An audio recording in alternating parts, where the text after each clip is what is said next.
In this lecture, we are going to talk about the main differences between overriding and overloading. So we have already learned about method overloading and overriding, but sometimes they can be confusing for Java programmers, so let's summarize the differences. Overriding means having two methods with the same method name and same parameters. So in this case, both the method name and the parameters are exactly the same. But one of the methods is in the parent class and the other is in the child class. So these methods are in different classes. By the way, the given method can be in a parent interface, but anyways, method overriding is the example of runtime polymorphism.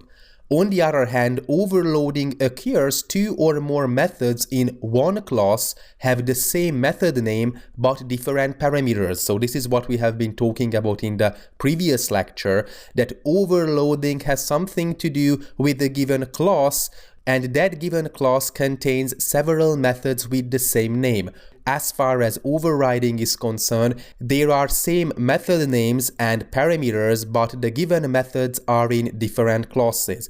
What's crucial that method overriding is the example of runtime polymorphism, and on the other hand, method overloading is the example of compile time polymorphism.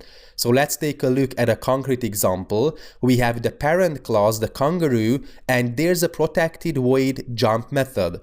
If we create a gray kangaroo class that extends the kangaroo, then we are able to override the method that's present in the parent class. So this is called overriding. Method overriding occurs in two classes that have is-a relationship, which is basically inheritance. So as you can see, the method names are the same, the parameters are the same, and so on. So this is overriding. On the other hand, overloading occurs in the same class. So if we have a kangaroo class, then we can define a jump method and another jump method but with different arguments.